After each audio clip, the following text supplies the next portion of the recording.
এতদিন একবারে মনে শান্তি ছিল না, বাচ্চা কাচ্চার পড়ালেখা সব গোল্লায় গেছে। জিনিসের যখন বেশি দাম তখন অপচয় করা উচিত না কিছু। সাইফান লম্বা হয়ে যাচ্ছে, পাঞ্জাবিগুলো ছোট হয়ে যাচ্ছে। মন্দিরগুলোকে রক্ষা করতেছে সারা রাত পাহারা দিয়ে। আর আমরা এই টাইপের কথাবার্তা বলতে আমার কাছে অস্বাভাবিক লাগে, কেমন জানি লাগে আসলেই। তারপরেও যদি আপনারা আমাদের উপর দোষারোপ করেন তখন দুঃখ লাগে।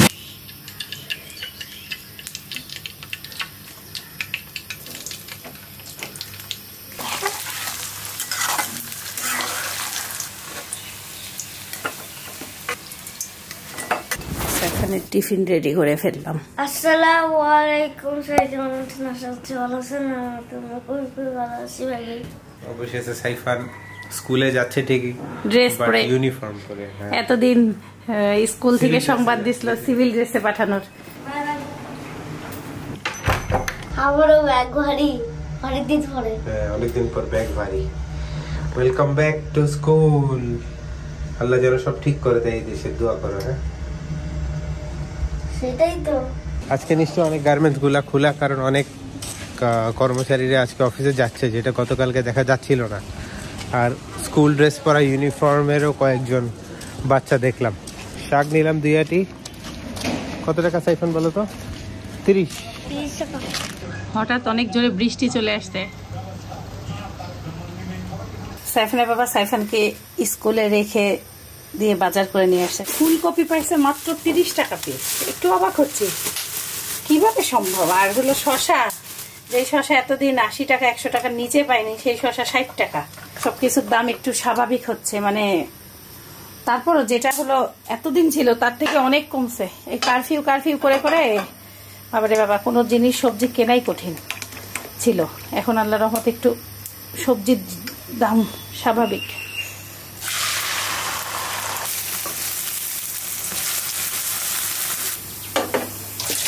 হাড়ি ভাঙা আমি এখন বাজারে নাই, আল্লাহর রহমতে এখনো হাড়ি ভাঙা আম খাচ্ছি।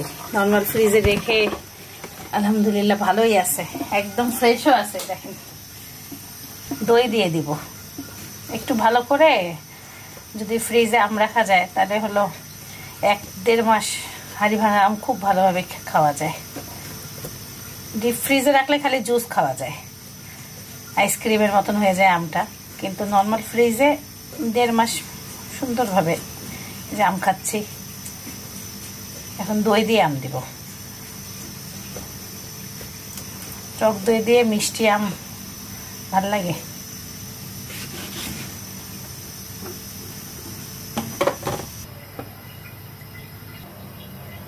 ধন্যবাদ। তাহলে আম, শুকরিয়া। 2 কেজি ওজন কমে গেছে, এই জন্য তাকে একটু আম খাইতে দিলাম। মাঝে সে আম খাওয়া অফ করছিল। এই দইটা খেয়ে এত ভালো লাগা কাজ করে। নাস্তা খাইলাম, এখন এই দই খেয়ে কাজে যাব। রান্না বান্না কি করি চিন্তা করতেছি। কড়া আদা পানির মধ্যেই চা দিচ্ছি, তাহলে সাইফানের বাবার ব্যথাটা কমবে। তরকারি কাটাকাটি করি। মূলা আছে, দেখি মূলাগুলো কেমন জানি হয়ে গেছে। মূলা আছে, ফুলকপি নিয়ে আসলো, বেগুন আছে বাসায়, দিয়ে একটা সবজি করি। ধনিয়া পাতাও নিয়ে আসছে, লাল শাক কাটি। মাছটা এখনো ফ্রিজ থেকে বেরি করি নাই, মূলার ভিতরে ভিতরে পচে গেছে। পানি দেওয়া ছিল মনে হয়। এই যে কেমন জানি হয়েছে চেহারা। এই যে দেখি কেটে বেছে যা নেওয়া যায় আর কি, ভালোই লাগবে সবজিতে দিলে। এটা বেশি ভালো, এটা একটু ফুটে গেছে, এটাই দিই। বড় আছে, এটা বড় সড়ো সবজি করি। বৃষ্টি একটু থামলো।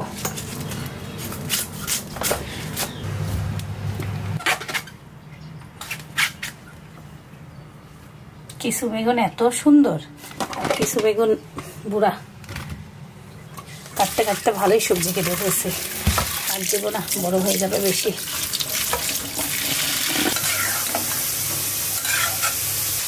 এতদিন একবারে মনে শান্তি ছিল না, বাচ্চা কাচ্চার পড়ালেখা সব গোল্লায় গেছে। আজকে থেকে বাচ্চা কাচ্চার পড়ালেখায় মনোযোগ, স্কুল খুলে গেছে।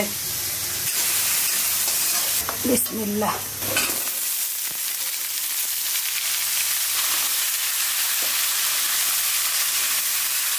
রসুন বাটা, ধনিয়া, জিরা, লবণ, হলুদ। হ্যাঁ, ফুলকপি ভালো গেছে। এক কড়াই সবজি, কমে গেছে কি তাড়াতাড়ি।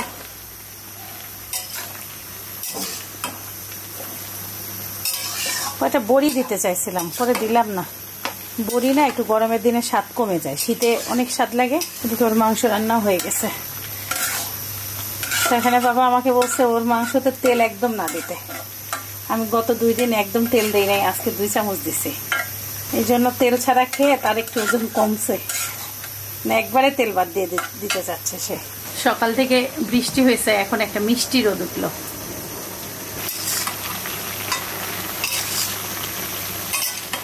দুটো টমেটো দিলাম। সাইফানের বাবা বলতেছে এত বড় একটা সবজি করছো, আবার শাক করবা? আমার শাক তো আবার রেখে দিলে পচে যাবে, নাহলে সিদ্ধ করে রাখতে হবে। দেখা যাক কি করা যায়। বড় সড়ই সবজি হয়ে গেল। আবার লাগেই একটু সবজি টবজি বেশি করে খাওয়া হচ্ছে। কাঁঠালের বিচি আমি কয়টা দিচ্ছি, আমার কাঁঠালের বিচি পছন্দ। শাকে হলো প্রচুর পানি দেওয়া, শাক টিকবে না, রান্না করেই ফেলি। আচ্ছা আগে বাসি, দেখা যাক কি করা যায়।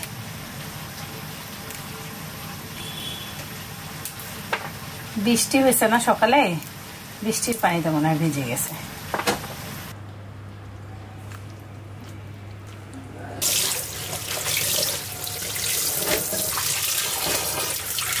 এই লাল শাকগুলো কি হয়, খালি রান্না করলে ডাটা ডাটাই হয়, মানে ডাটাটা সফট থাকে, কিন্তু শাকের পাতার থেকে ডাল বেশি।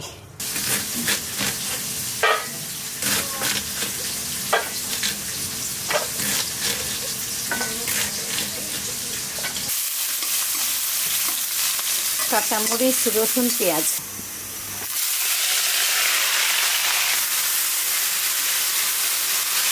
আজকে সবজি আর শাক খাবো আমি। আজকে মাছ টাছ কিচ্ছু আর রান্না করবো না। ওর জন্য ওর হলো ওয়েট লসের মুরগি রান্না করে দিয়েছে। এই হলো রান্না বান্না। শাকের পানি শুকাইলে রান্না শেষ। কটা কাঁচামরিচ দিব। ও কাঁচামরিচ দিছি তো, ভুলে গেছি। একবারেই তো ভাজিতে দিছি, মানে বাগারের সময় দিছি। ওকে এখন পানি শুকা।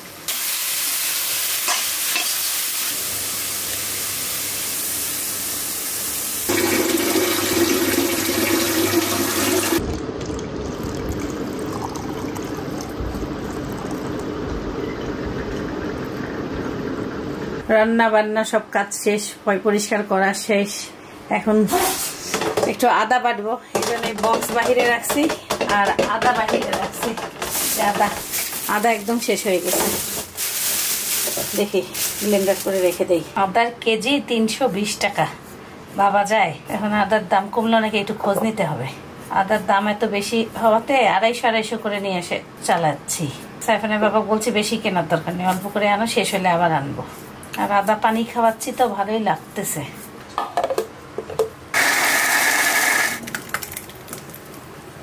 একটু বেশি পানি পড়ে গেছে। এই খোসাগুলো ফেলে দেব না, খোসাগুলো এই যে বেটে একবারে জাল দিব। বেকার নষ্ট করে লাভ নেই, আদা পানি খাইলেও লাভ আছে। জিনিসের যখন বেশি দাম তখন অপচয় করা উচিত না কিছু। সব আদা ফুটাবো খালি, এই পায়ের সিল্কাগুলো পরে ছেঁকে নিয়ে সাইফানের পাপাকেও দিব, আমিও একটু খাবো। আমার ব্যথা বুথি সব কমে গেছে, বেশ কয়েকদিন ভালো ব্যথা ছিল। এখন আস্তে আস্তে করে ফুটুক। সাইফান সাহেবকে পেয়ে গেলাম অনেকক্ষণ পর। কি অবস্থা সাইফান, কেমন হলো ক্লাস? ভালো। আজকে সাইফানের পাপা নিয়ে আসছে। কেমন লাগলো বন্ধু বান্ধব বান্ধবী ম্যাডামদের পেয়ে? সাইফান ভালো। কালকে রাতে আমাদেরকে বাড়িওয়ালা বিরিয়ানি দিছে, এখন গরম করে দেই। সাইফান একটু খাক, আমি খাই। তার স্কুলের অনুষ্ঠানে 2টা পাঞ্জাবি বানাইছিলাম, এখন দেখি সে বড় হয়ে যাচ্ছে, পাঞ্জাবি ছোট হয়ে যাচ্ছে না। হ্যাঁ, এটাও একটু ফিট হয়েছে, ওইটা তো আরো ফিট হয় না, এই জন্য আজকে এটা পরছি। মানে এখন সাইফান লম্বা হয়ে যাচ্ছে, পাঞ্জাবিগুলো ছোট হয়ে যাচ্ছে। কালকে লাল চালের ভাত বেশি রান্না করছিলাম, একটু বেশি হয়ে গেছিল, এজন্য আজকে ভাতই রান্না করে নাই। তখন বিরিয়ানি বের করলাম, সাইফান বিরিয়ানি খায় নাই। আর সবজি বেশি করে খাবো আজকে, সবজি বেশি হয়েছে রান্না। বাতাস সুন্দর না? তুমি উড়াই নিয়ে যাবে দেখি আমাদেরকেও। আল্লাহর এত সুন্দর বাতাস। কাঁঠালের বিচি খাবো, দিব সবজি, সবজি বেশি করে পেট ভরাও। এবার পায়েস রান্না করছি, এত মজা হয়েছে। পায়েসটা একটু খেয়ে একটু পড়তে বসি সবাই। সাইফান আমাকে বলছে আমি তাকে একটু পায়েস রান্না করে দিব নাকি, তাই ওই দিন সাইফানের জন্য 1 মুঠ চাল দিছি। 1 মুঠ চাল 2 কেজি দুধে রান্না করছি। এত বাড়ে পায়েস, ওইখানে পড়ে যাবে, পিরিচটা ভাঙবে, আম্মুর কষ্টও হবে। তো কথা শোনো, শোনো, বিসমিল্লাহ বলে সুন্দর করে বসে খাইতে হয়। এটা তো খাওয়া দাওয়াকে এইভাবে করে খাওয়া যাবে না। সাইফানের বাবা নামাজ পড়তে যায়, আনারস নিয়ে আসতে। আনারস কেটে নাস্তা দিই বিকালের, চা বানাই, আনারস কাটি। আনারসটা খুব পাকা, এবারে রস পড়তেছে টুকটুক করে।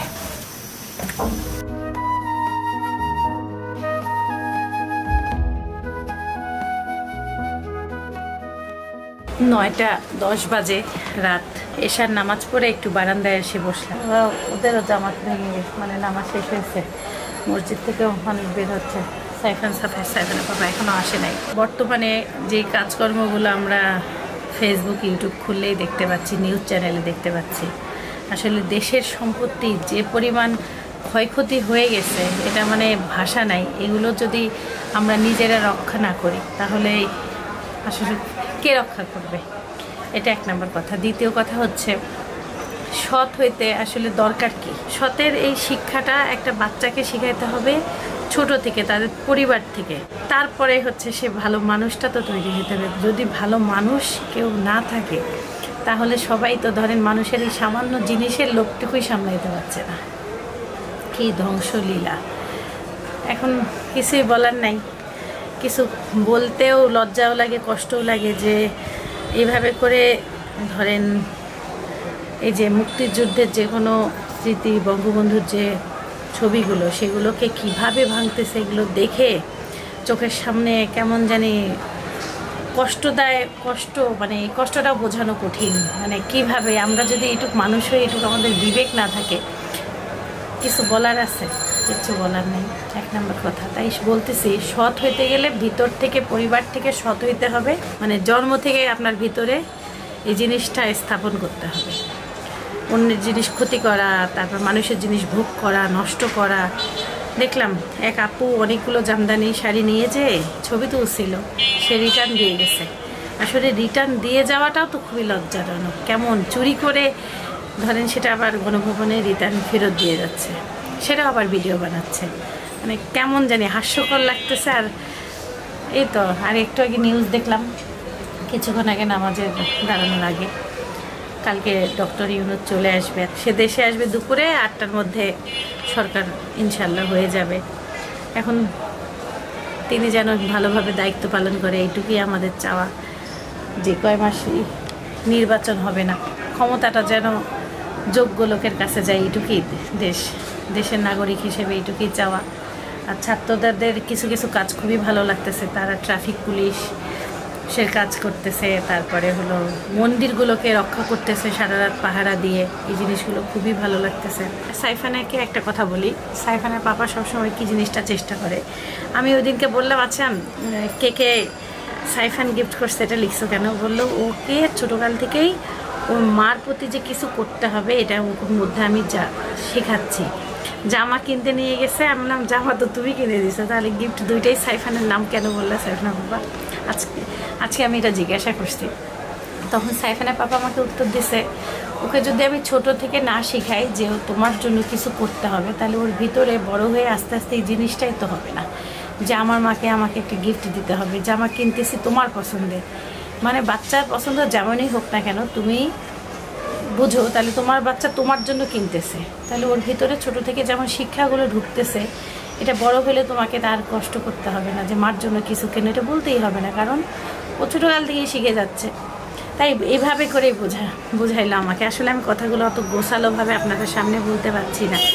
মানে আমি আপনাদেরকে বুঝাইতে চাইছি জাস্ট যে ধরেন পরিবার থেকেই সৎ হওয়ার শিক্ষাটা দিতে হবে, এবং পরিবার থেকেই দেশের সম্পত্তি, আমরা তো স্কুল কলেজে সবসময় পড়ছি যে রাষ্ট্রের সম্পত্তি রক্ষা করতে হবে, কিন্তু সেটাকে তো ভোগ করা যাবে না। তাহলে ভোগ যদি নিজেরাই করে ফেলি কিংবা এইভাবে করে নষ্ট করি, ক্ষতিটা কিন্তু নিজেদের দেশের, অন্য কারো ক্ষতি না। আমাদের দেশ বিশ্বের চোখে ছোট হয়ে যাচ্ছে। বাড়িঘর ফাঁকা, সাইফান নাই, চুপ শান্ত সৃষ্ট। সন্ধ্যা থেকে একটু পড়াইছি, এখন এলোমেলো, সব এলোমেলো। এই যে গোছাগুছি করি, সব জায়গায় আমাদের বই খাতা। কয়েকটা কমেন্ট নেই, অনেকদিন আপনাদের কমেন্ট নেওয়া হয় না। মাহফুজা বিশ্বাস জেরিন, আসসালামু আলাইকুম কামি আপু, আপনারা যে আদা হলুদ করলা পানি বানিয়ে খান, এই পানিটা কখন খেলে কি কি উপকার পাবো, আর কিভাবে কতটুকু করে সবকিছু দিতে হবে যদি একটু বলতেন প্লিজ।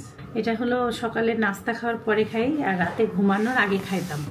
এটা খাইলে না আসলে ওই যে রোগ প্রতিরোধ ক্ষমতাটা বাড়ে, আর শরীরও হালকা লাগে, ভালোই লাগে। এক আপু ইন্ডিয়া থেকে কমেন্ট করেছে, পল, কি শুনছি আপনারা নাকি আমাদের ইন্ডিয়াতে আসছেন, কেন কেন এত যে ফ্রিডম নিয়ে নাচানাচি করলেন, এখন শেষমেশ ইন্ডিয়াতেই আসতে হয়েছে?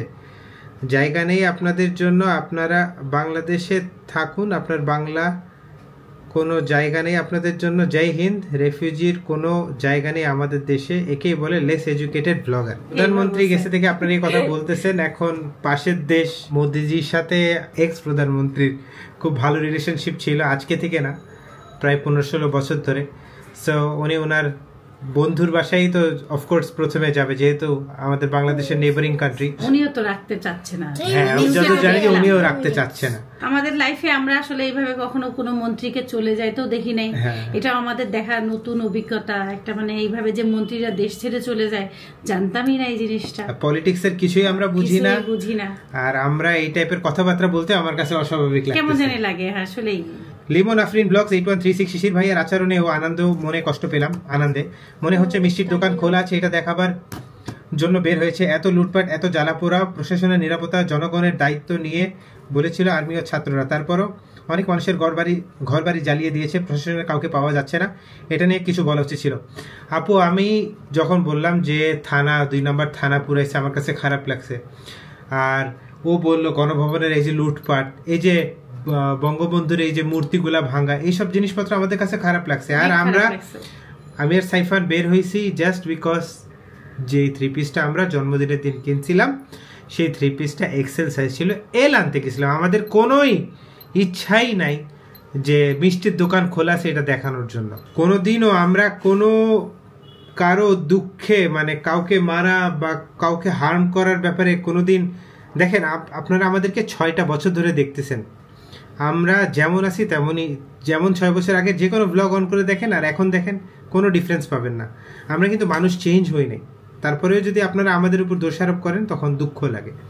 না, আবার আরেকটা কথা বলি, এই যে একটু আগে যে আপুটা বললো দেশ ছেড়ে ধরেন আমাদের মন্ত্রী গেছে, আমাদের কাছেও তো আসলে ব্যাপারগুলো না, বললাম না, আমাদের কাছেও যেমন কষ্টদায়ক যে নিজের দেশের লোক পালাইতে হবে রাজনীতিতে, এটা তখন আমাদেরও প্রশ্ন। আসলে বললাম না, ব্যাপারগুলো আসলে ক্লিয়ার তো আমরাও জানি না, যে নিজের দেশের লোক হয়তো বা রাজনীতি থেকে সে পদত্যাগ করছে, তাই বলে কি অন্য দেশে যেতে হবে? থাকতে পারবে না, এর কোনো অধিকার নাই। মানুষ হিসেবে আমার এটা প্রশ্ন। এনিওয়েজ, এইসব বিষয়ে বাড়তি কথা না বলাই ভালো। আসলে এইসব বিষয়ে আমরা জ্ঞানী না এইসব বিষয়ে, আর কি কোনো আইডিয়াই নেই।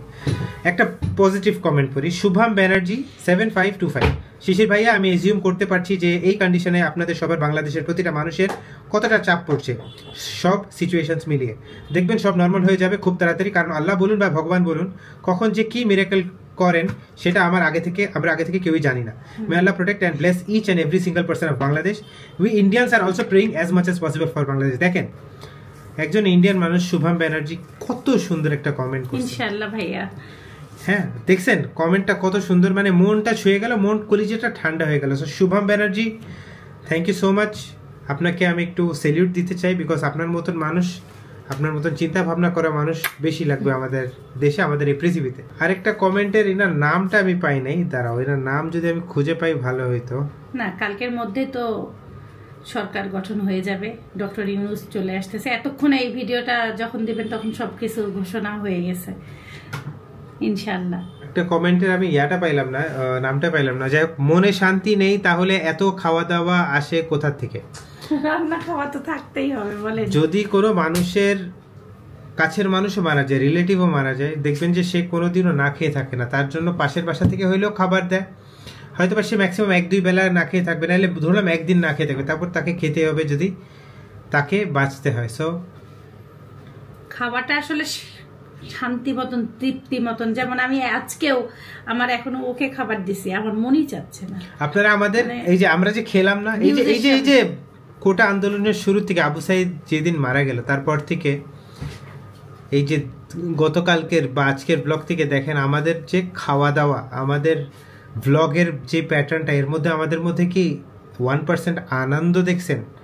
আমরা কিন্তু যে সবসময় যতটা হাসি খুশি থাকি সেটা কিন্তু আমাদের ভিতরে নাই। আমাদের দুঃখটা কিন্তু ফিল করা যায়, কিন্তু আনফরচুনেটলি অনেকে বাঁচতে হবে, চলতে হবে, চালাইতে হবে। তারপরে হলো ধরেন এখন এমন পরিস্থিতিতে হলে কেমন হয়, এটাও তো জীবনে প্রথম, সবকিছু তো দেখি নাই। আচ্ছা, সবাই ভালো থাকবেন, সুস্থ থাকবেন, জীবনে গল্পের সাথে থাকবেন, আমাদের জন্য দোয়া করবেন। আল্লাহ হাফেজ। আসসালামু আলাইকুম ওয়া রাহমাতুল্লাহি ওয়া বারাকাতুহু। You are my hero, you are my superstar। রাতে সাইফানের পাপা হঠাৎ করে একটা ইঁদুর দেখছে, তারপরে হলো আমি ইঁদুরে প্লেট দিয়ে রাখছি, পরে একসাথে দুইটা আটকাইছে, এই জন্য এত আওয়াজ করতেছে। এই দেখেন দুইটা আটকাইছে, কিভাবে যে আসিস তোরা। My guiding light, you are my everything, you are Muhammad, peace be upon him।